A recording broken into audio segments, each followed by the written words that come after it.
1340 KVGC. It's Friday morning. On the phone, our friend Douglas Viviani, one of the hosts of Everything Old is New Again every Saturday night here on KVGC at 6 o'clock.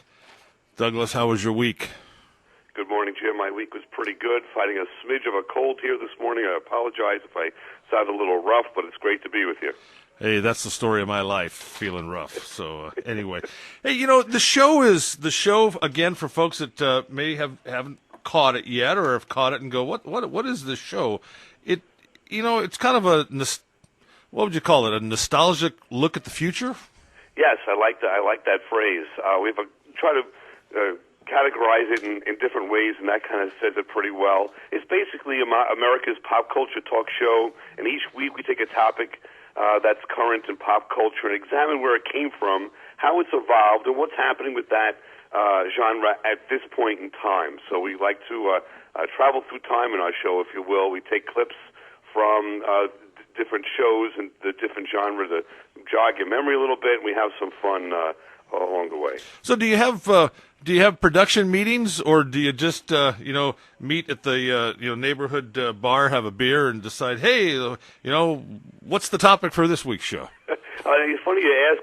Our original pitch for the show to get this show started up and running was two guys sitting in a bar arguing over the Disney princesses, which was the favorite Disney princess. So we meet, Dave and I meet a little bit, along the way as we prepare, but I do a lot of the preparation and writing myself and over the telephone with Dave, my co-host David Cohen, and then we sit down maybe an hour or so before the show just to go over what we've thought. But we like to try to be a little more spontaneous, and I spring things on Dave as we go, so he doesn't know exactly what clip is going to be played or always where we're going to go with a particular topic. So it's fresh and fun. So who's more of the trivia master on everything old is new again? Would you or Dave, or who?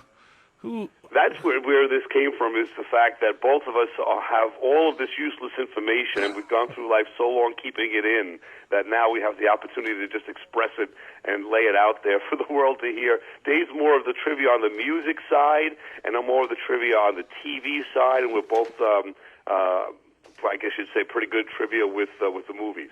We've got an event going on this weekend in Calaveras County, the Calaveras County Fair, but also tagged with that is the Jumping Frog Jubilee. Think you could do a show on that? I think that would be a great show to do, and Dave and I are thinking about possibly taking a trip out there next year, because I've looked this up and I've done some research on it, and I really think it's a lot of fun. We could do a mini Everything Old is New Again right now, if you like, Jim, just for a few minutes. Sure. Let's do it. Why not? Let's get a little test going here. Let's see. To me, the first question that comes to mind is, which came first, the frog or the fair? In other words, there's that story, of course, by Mark Twain back in 1867, the Jumping Frog of Calaveras County. The question I'd have for you is, did the story come first, or did the fair come first? Well, Twain only spent about 89 days in Calaveras County. He's really tied in with this area, but he and another author by the name of Bret Harte spent time in a place in Tuolumne County, a cabin on Jackass Hill. And Twain will say the location was named well before he showed up. Okay? So, and that's where he wrote the story. The story supposedly, he heard it from a guy by the name of Daniel Smiley in a bar, and it's about Smiley and a frog.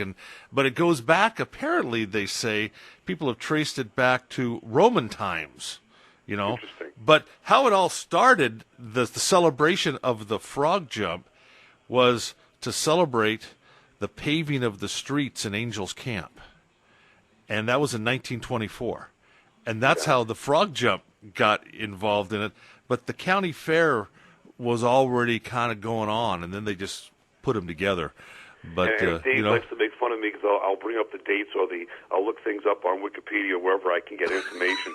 To me, from what I've seen here, Calaveras County and the Jumping Frog Fair started in 1893. But the first frog jump at the fair wasn't until 1928. Right. And Twain's story, from what I could see here, was 1867. So it's interesting to me. I think we could look at that. People wouldn't realize that the story came first, and then the fair came about, at least from what I can see here. And the fair's been a big hit. It's been around for 122 years. And something contemporary about that is that, of course, the fair continues and is proceeding every year with the Jumping Frog contest, but also the University of California at Berkeley just found 110 articles of Mark Twain that he was writing for a Virginia City newspaper in 1865.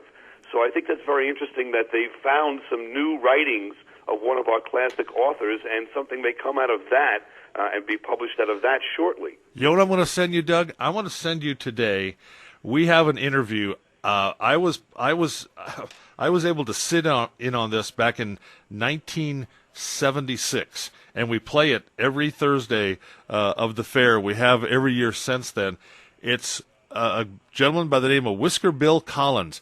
He was there at the very first frog jump. He was part of the Angels Camp Boosters Club, and he talks about it. And I want to send that to you and let you listen to it today, and you'll have a better appreciation of how things work out here in California and the fair. And it's a hoot. It's a great. See, that would be great. Great story. In this portion of our show, of course, we would have more time. We would play this clip as well and share this with the audience. That'd be great. I'm looking forward to receiving that. We'll revisit that. Just as an aside, what we would then do with our show maybe is springboard this into finding out what would be let's say, the best frog story of all time. Besides this, we've Sure. got a crazy frog story in Lost in Space, if anybody remembers that. There was a crazy frog on a planet that they battled, and there was an Odd Couple episode where Felix's son had a frog, and they lost the frog, and they went out to Central Park, and they had to find the frog before the next day's jumping contest. And, of course, we have Kermit the Frog, which now is probably the most famous frog. And believe it or not, ABC's presenting and going to be presenting and producing an adult Muppets TV show that should be coming up in about 6 to 8 months from now. So we would go into all the benefits and pros and cons of that, because you can see there's some contemporary nature to the frog story as well as to the fair. So, I'm sitting there thinking about this. Dave who? We don't even need Dave. It'd be Doug and Jim. Cut him out. Okay, you and I do this show. This particular show, you definitely could be the expert and the co-host for sure. I won't let him listen to this segment though.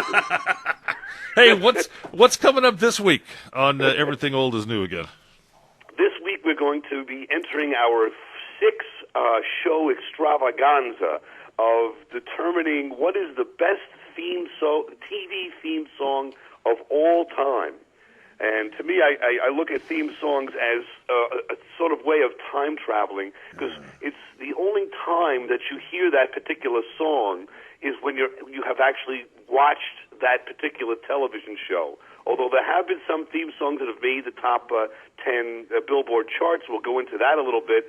But we'll time travel back to the 50s all the way to the present and evaluate and see different theme songs, and do they need lyrics or not, and why are some of them funny, and why are some of them work, and why some don't work. So we'll have a lot of fun with that for the next 6 shows, the first of which will be this Saturday night. I'm going to say a combination.